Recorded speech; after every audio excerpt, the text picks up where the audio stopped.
하겠습니다. 네. 안녕하세요. 서바이벌 SF 키트 토끼 한 마리 공상주의자입니다. 반갑습니다.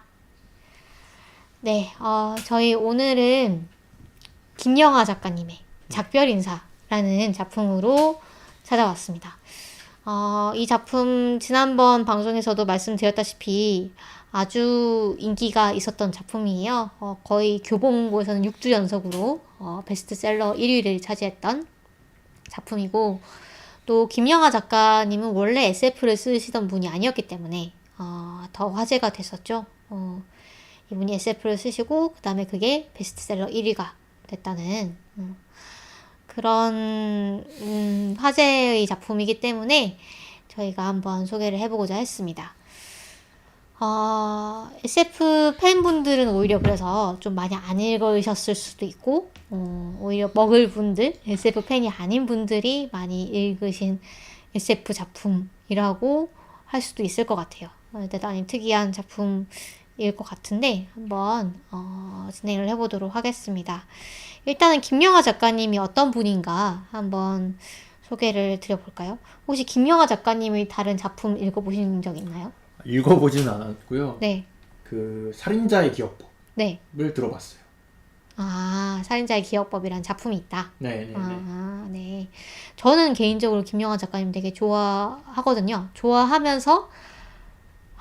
좋아하는데 초기작을 좋아해요. 초기작에 대단히 유머러스한 오빠가 돌아왔다라던가 이런 초기 작품들 좋아해가지고 뒤쪽에 가면 갈수록 되게 진지한 작품들을 많이 쓰시더라고요. 검은 꽃이라던가 빛의 제국이라던가 이런 것들 보면은 너무 진지하고 좀 약간 뭐라고 해야 될까요? 좀 학구적이라고 해야 되나요? 네, 좀 그런 느낌이라 가지고 그 다음에 또 최근에 나온 살인자의 기억법도 제가 느끼기에 그러니까 제 취향이라고 해야 될까요? 제 취향에 그렇게 막 스트라이크인 작품은 아니긴 했습니다. 그래도 재밌게 봤었고요. 영화화도 네, 됐었잖아요. 그렇죠.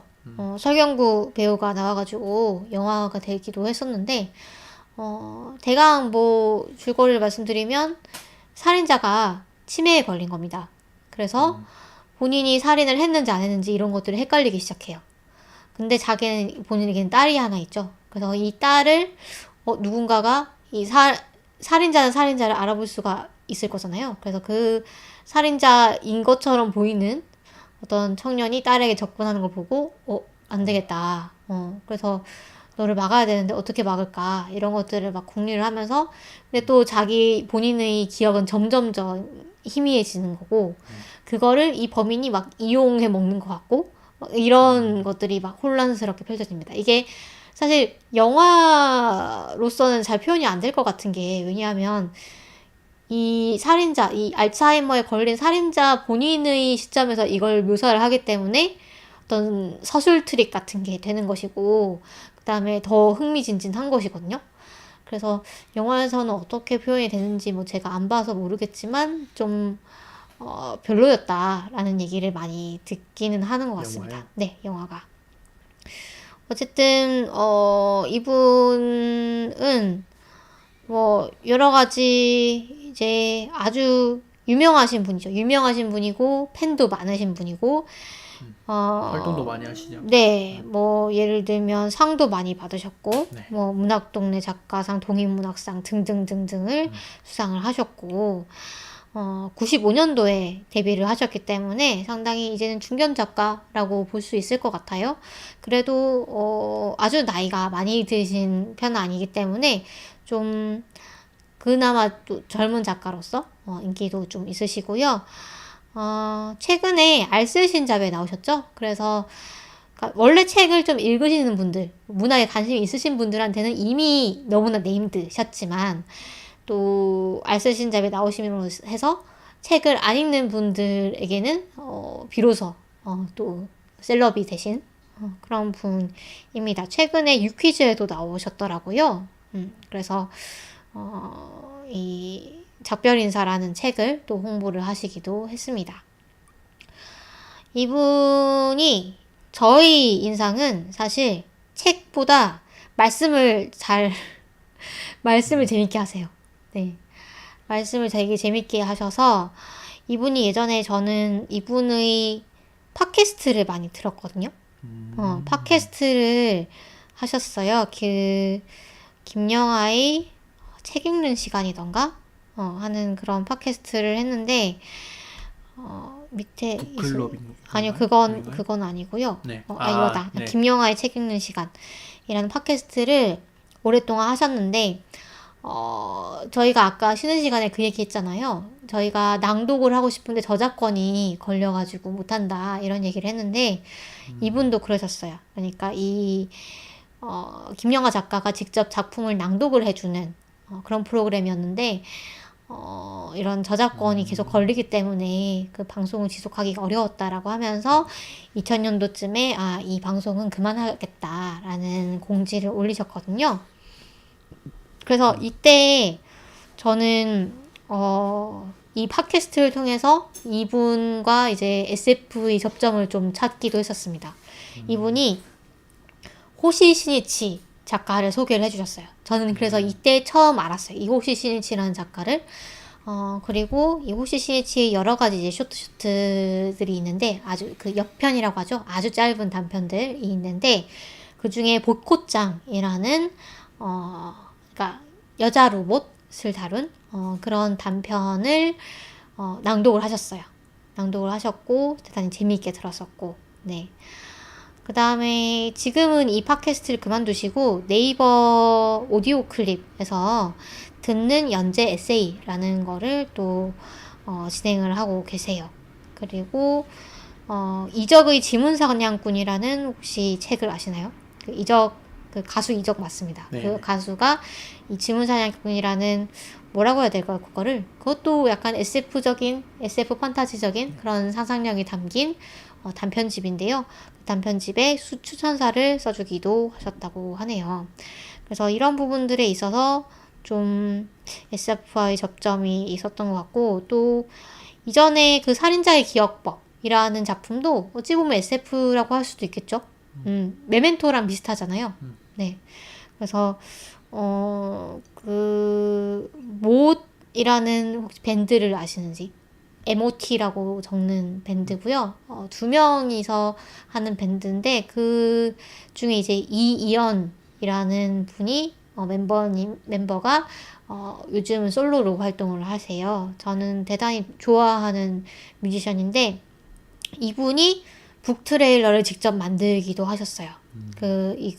컴퓨터 그래픽 쪽으로 또 일가견이 있는 분이어가지고 이분이 1700대의 컴퓨터와 저희 수명 7개월 정도가 사용되었습니다. 라고 그 북트레일러 이제 그 상세 보기를 누르시면은 본인이 직접 그렇게 말씀하셨다고 적혀 있어요. 그래서 이것도 한번 찾아보시면 또 재미있을 것 같습니다. 그래서 이분의 알스신잡에서의 그런 말씀도 대단히 재밌는데 테드 강연으로도 또 유명하거든요. 테드에서도 강연을 하셔가지고 여기서 예술가가 되세요 지금 당장이라는 제목으로 찾아보시면은 또 테드 강연도 나오고요. 이분의 좀 성향이라고 해야 될까요? 이분의 캐릭터 이런 것들이 좀 도회적이라고 해야 될까요? 좀 세련되고 그다음에 좀 시니컬하고 약간 냉소적이고 또 지적이고 이런 이미지를 갖고 계십니다. 아내분이랑 두 분이서 살고 계시고 딩크족 선언을 한 분이기도 해요. 대단히 이른 시점에. 그러니까 요즘은 사실 그 아이를 안 낳겠다고 선언하는 분들이 많잖아요. 근데 예전에는 그게 상당히 드문 일이었는데 그때 당시에 이제 아이를 낳지 않겠다라고 선언을 하신 분이었기도 합니다. 그다음에 또 뭐 남성 집단 문화가 싫다 뭐 이런 얘기를 하시기도 했어요. 그래서 뭐 서열을 정하지 않으면 30분도 그냥 있지 못하는 이런 사회가 상당히 싫다 뭐 이런 얘기도 많이 하셨고 또 이분 작품이 해외 소개도 많이 되었습니다. 해외에도 아주 많이 번역이 되는데 이분 작품이 번역하기가 되게 좋다는 얘기도 있어요. 그러니까 약간 작품 자체가 뭐 좀 도회적이고 세련되고 하다 보니까 한국 굳이 한국이 아니어도 한국을 무대로 하지 않아도 이제 납득이 되는 그런 스토리들이 많은가 봐요. 그리고 또 이분 자체가 영어를 잘 하시고 또 최근에 캐나다였나 미국이었나 거기서 좀 살다 오시기도 하고 해가지고 그런 부분도 있을 것 같습니다. 그래서 저 개인적으로는 좀 이분의 화법이라던가 말씀하시는 것들, 그 다음에 말씀하시면서 배워나오는 이 교양이라고 해야 될까요? 지적인 부분들, 이런 것들을 좀 담고 싶다라고 느끼는 그런 작가님이기도 합니다. 그래서 여러분들 이미 다 아시겠지만, 그래도 그 작가님에 대한 소개를 굳이 한번 해봤고요. 그럼 이제 작별 인사를 본격적으로 얘기를 해보도록 할게요. 콩땅콩님이 못 1집 많이 들었습니다. 라디오 헤드와 더불어 우울한 노래에 빠졌을 때 한참 들었죠. 라고 말씀하셨는데, 너무 공감되네요. 저도 못 1집 사가지고 들었거든요. 네. 정말 최고입니다. 명반. 네. 자, 그 다음에 작별 인사 일단 아까 말씀드렸다시피 베스트셀러를 많이 했었고요. 살인자의 기억법 이후에 9년 만에 발표하신 장편입니다. 사실 그동안 단편집이라던가 에세이집 이런 것들은 좀 발표를 하셨는데 이거는 장편은 상당히 오랜만에 발표를 하셨던 거고요. 밀리 서재 독점 연재를 해가지고 또 화제가 된 작품이기도 했어요. 그래서 작가님이 그런 얘기를 하셨던 것 같아요. 그 당시에 이제 우리는 사람들이 책을 많이 읽지 않는 그런 시대에 도달했고 그래서 이 다양한 플랫폼을 우리가 시도를 해봐야 된다라는 얘기도 하셨거든요. 그래서 그때 연재했던 작품을 그대로 근데 출판을 한 건 아닙니다. 이번에 코로나를 겪으면서 완전히 이 작가님이 또 다른 문제의식이 생기셔가지고 길이가 2배로 늘고 완전히 또 개작을 하셨고 그래서 예전 이제 연재본에서는 인간을 인간으로 만드는 것은 무엇인가? 인간과 인간이 아닌 존재들을 가르는 경계는 어디인가? 라는 거를 좀 물었다면, 이번의 소설에서는 삶이 과연 계속될 가치가 있는 것인가? 그 다음에 세상의 만연한 고통을 어떻게 하면 줄일 수 있을까? 이런 질문들을 던지셨다고 해요. 그래서, 이런 책이고요. 밑에도 좀 이렇게 있지만 지금 저희 이미지가 있지만 이 표지에 있는 그림은 엄유정 작가님의 맨 온 더 아이스라고 아이슬란드를 작가님이 다녀오셔가지고 영감을 받으셔가지고 그린 작품이라고 합니다. 그래서 보시면 금방 읽으실 수 있는 책입니다. 자, 보시면 아주 널널하죠. 네. 글씨도 크고 줄광력도 널널하고요. 그다음에 책 자체도 그렇게 두껍지 않습니다. 그래서 저는 KTX 서울에서 포항으로 오는 기차 안에서 거의 다 읽었어요. 네, 그 정도의 길이를 가진 책이고요. 단숨에 읽으실 수 있습니다. 저도 한 하루 이틀 네. 정도 걸려서 다 읽었던 것 같아요. 네. 네. 그래서 오늘은 일부기 때문에 이 스포일러가 없는 선에서 한번 줄거리를 좀 얘기를 하고 그 다음에 감상도 좀 얘기를 해보려고 합니다. 네. 어디까지가 스포일러가 없는 선일까 좀 고민을 많이 했는데요. 네. 일단은 주인공은 철이죠. 철이는 자기가 인간이라고 알고 살고 있는데 어느 날 갑자기 무등록 로봇입니다 하면서 수용소에 끌려가요. 네. 그래서 이 철이가 갑자기 정체성의 혼란을 겪습니다. 나는 인간인데 뭔가 잘못됐다 이러면서 수용소에 끌려가고 그 수용소에는 이렇게 미등록 로봇들이 막 모여가지고 그 다음에 인간도 사이사이에 섞여 있죠. 그래서 인간 취급을 못 받는 인간이라던가 아니면 로봇으로서 등록되지 않은 로봇들이 모여가지고 이 수용소에서 어떤 나름대로의 사회를 이루면서 살고 있고요. 그 안에서 철이는 계속 정체성의 혼란을 겪습니다. 나는 인간인가 로봇인가? 왜냐하면 그 안에 또 애매한 그런 존재들이 많이 있기 때문이죠. 그 존재들에 대해서 2부에서 좀 더 얘기를 해볼 수 있을 것 같은데요. 그래서 전체적으로 이 철이의 로드무비라고 볼 수 있을 것 같아요. 철이가 어떤 여행을 하면서 어떤 것을 깨닫는지 그런 여정을 그린 작품이고요. 여기 보면은 그 약간 그 작품 소개란에 뭐 이런 내용도 있어요. 일단은 뭐 배경이 미래입니다. 네. 당연하게도 미래이고 인간과 구분이 되지 않는 안드로이드? 휴머노이드, 휴머노이드. 가 탄생하려고 하는 그런 정도로 기술이 발달한 미래이고요. 그 다음에 또 특이한 게 통일이 됐어요. 통일 한국. 네, 통일 한국이고 평양이 이제 통일이 됐는데 북한 지역이 상당히 낙후됐을 거 아니에요. 네. 그래서 평양을 이 로봇 특별 구역 샌드박스 그렇죠. 그거죠. 규제 어시기. 네. 네. 그래서 IT 기업들이라던가 로봇을 만드는 기업들이 마음껏 이렇게 자율주행 택시라던가. 네. 그 기술 개발을 할 수 있는 그런 특구로 만들었습니다. 그렇죠. 그래서 처음에 시작하는 거는 그 평양이죠. 평양의 어떤 IT 기업의 연구원. 네. 연구원들이 살고 있는 어떤 동네. 네. 포항으로 치면 지곡동 같은 느낌? 판교죠, 판교. 그쵸. 우리나라로 치면 판교 같은 느낌. 상당히 그 엔지니어들, IT, 프로그래머들, 이런 좀, 뭐라고 해야 될까요? 약간 젊은 인텔리들이 살고 있는 그런 곳이고요. 근데 판교는 이제 사람이 사는 데가 아니고 여기는 업무지구니까 네. 어디서 살죠 보통? 저기 아마 그 가까운 데에 살 텐데. 판교에서도 많이 있을 살 텐데, 주변에 글쎄요. 네. 이게 약간 작품에서 나오는 그 집들을 보면은 약간 업무지구 같은 느낌이 안 들더라고요. 배드타운 같은 네, 느낌이죠? 배드타운 최 박사가 사는 집 같은 걸 보면은 좀 네. 배드타운 같은 연구원들이 모여 사는 어떤 주거단지 같은 느낌이 들고 일하는 곳은 약간 따로 있는 그런 느낌이 들고. 그렇죠. 성남시? 네네, 네. 그런 곳이죠. 네. 그래서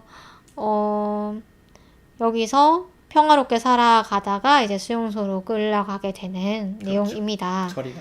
그다음에 다양한 사람 또는 로봇들을 만나면서 우정을 나누기도 하고 좀 선문답을 하기도 하고 이런 내용이죠. 처리의 아빠가 이제 최 박사죠. 네.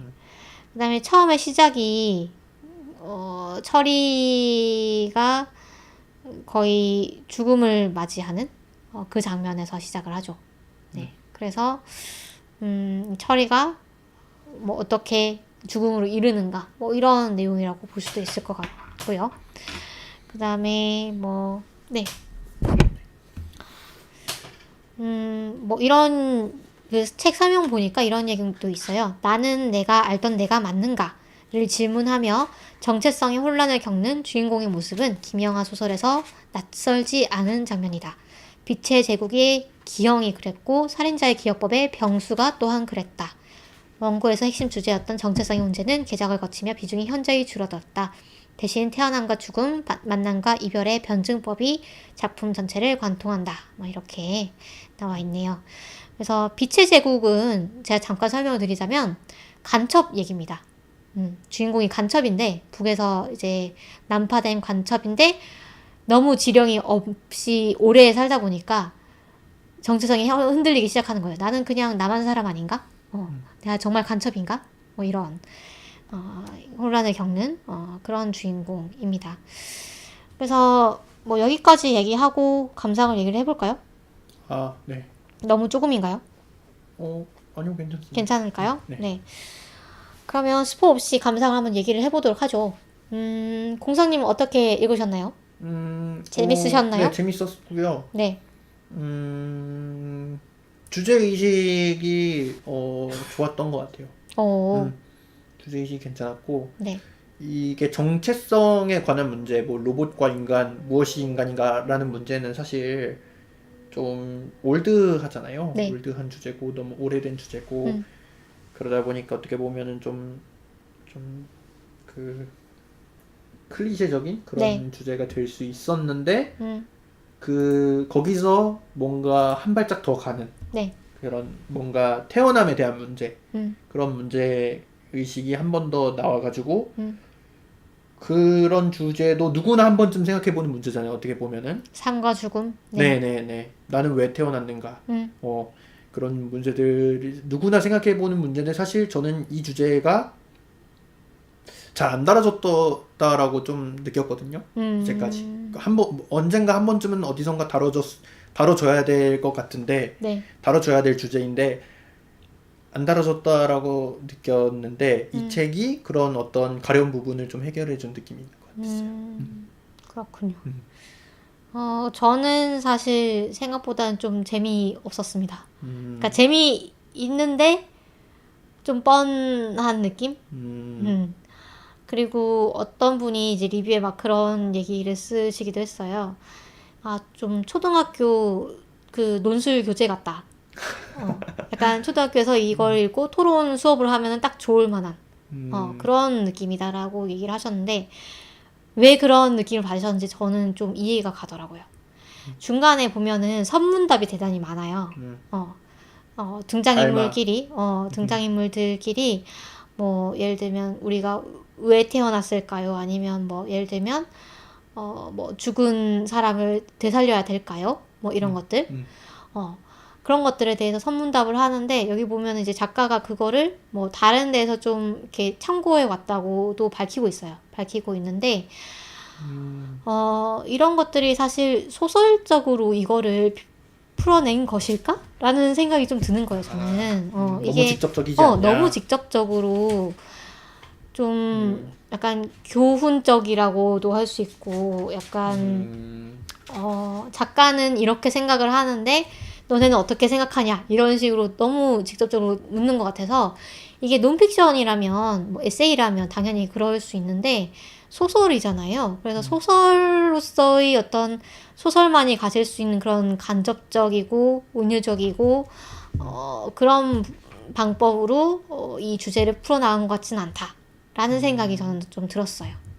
그리고 SF 팬으로서 봤을 때도 저희 2부에서 좀 더 많이 얘기를 하겠지만 SF 팬으로서 봤을 때는 좀 너무 흔한 전개라던가 흔한 캐릭터, 흔한 설정이 많이 보였어요. 특히 어떤 영화에서 따온 것 같다는 그런 부분들이 이 부분은 이 영화에서 따왔구나. 이 부분은 저 영화에서 따왔구나. 이런 느낌이 너무 많이 드는 거예요. 제가 그 김영하 작가님이 SF를 잘 안 읽으시는 분이라면 이분이 SF를 처음 쓰시다 보니까 이런 좀 실수를 하셨구나라고 생각을 할 것 같은데 이분은 저번에 이제 말씀드렸다시피 호시 시니치도 즐겨 읽으시고 SF를 상당히 많이 읽으시는 분인데 이렇게 쓰셔서 좀 의외이기도 하고 그랬습니다. 저는 그래서 사실 그 김영하 작가님이 아까 말씀드렸다시피 SF와 접점이 아예 없는 것도 아니기 때문에 SF를 쓰신다고 했을 때 상당히 기대를 하고 이걸 봤는데 그 기대에는 솔직히 좀 못 미치는 작품이 아니었나 라고 너무 용감하게 말해버린 것 같네요.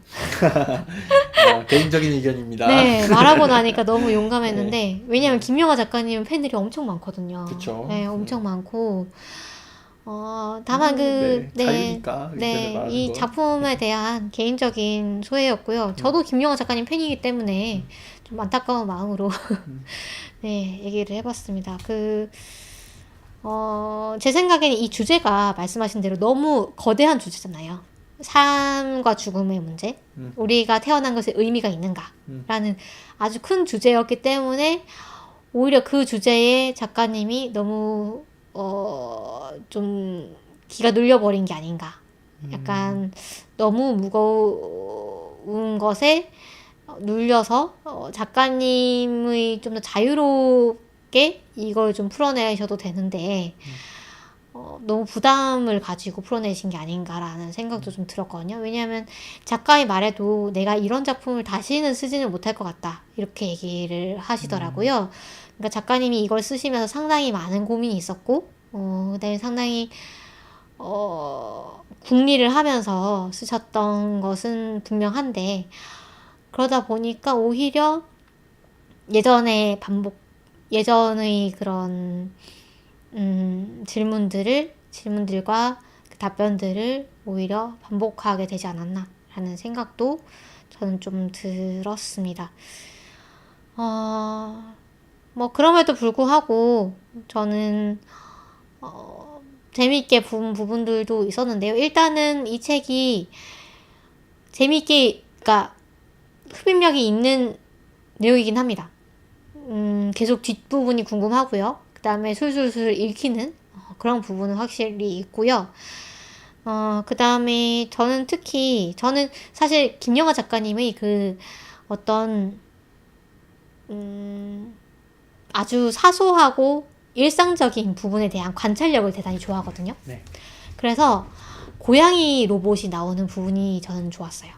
고양이 로봇이 나오고 이 데카르트라는 고양이 로봇이 나오는데 이 고양이 로봇을 설계를 하면서 연구원들이 다 한마디씩 막 덧붙이거든요. 고양이는 이래야 돼, 저래야 돼. 고양이가 어때야 될까요? 사실 강아지보다 훨씬 고양이가 만들기 어려울 것 같잖아요. 네. 고양이는 도도하고 이기적이어야 되는데 그러면서 사람들이 얘한테 애정을 느껴야 된단 말이죠.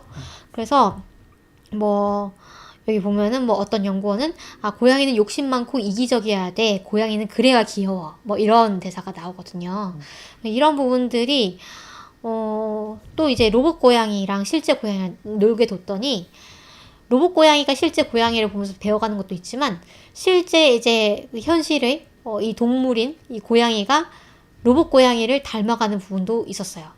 그러니까 로봇 고양이의 행동을 좀 따라한다던가 이런 그런 상호적인 부분들이 좀 재미있게 느껴졌습니다. 그리고 뭐 공사님 말씀대로 읽고 나서 좀 삶에 대한 고민을 하게 해주는 소설이었죠. 저도 요즘 사실 이런 고민을 많이 하던 차여서 이제 소설을 읽으면서 약간 감동받는 부분도 있고 이제 좀 눈물이 나는 부분도 있긴 했지만 제가 이런 고민을 많이 하고 있기 때문인지는 몰라도 저는 좀 더 많은, 좀 더 깊은 그런 탐구가 있었으면 어땠을까라는 생각도 했던 것 같아요. 약간 그러니까 주제의식이 주제 자체는 사실 이런 주제가 많이 다뤄졌다고 생각은 안 드는데,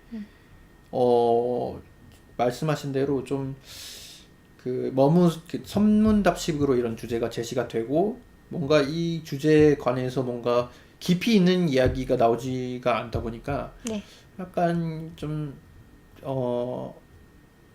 맥이 빠지는 그런 느낌이 있는 것 같아요. 네.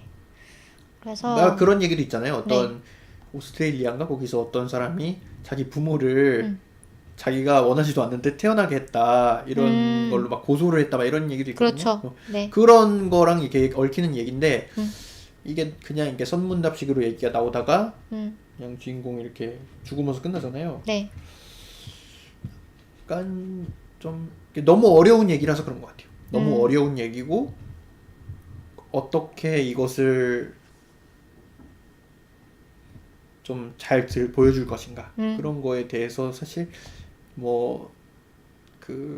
좋은 답이 있는 게 아마 아닐 수도 있어서 너무 어려운 주제다 보니까. 네. 그럴 수 있죠. 그래서 앞쪽은 이제 처리의 정체성에 대한 문제, 그리고 뒤쪽이 말씀하신 그런 삶에 대한 문제인데 아마 뒤쪽에 좀 더 방점을 두신 것 같아요, 작가님은. 그래서 예를 들면 뭐 이런 겁니다. 인류가 남긴 문명이 굳이 유지가 되어야 되는가? 인류는 굳이 살아남아야 하는가? 이 지구 위에서. 그 다음에 우리가 인류로서 우리의 정체성을 유지를 해야 되는가? 예를 들면 뭐 켈리우의 그 싱귤레리티 트릴로지에 보면 나오지만 인간이 뭐 나중에 자기 몸을 버리고 그러니까 나중에 로봇 화가 사이보그화가 된 다음에 그 다음에는 아예 몸도 버리고 정신적인 그런 존재로 막 이렇게 진화를 하잖아요.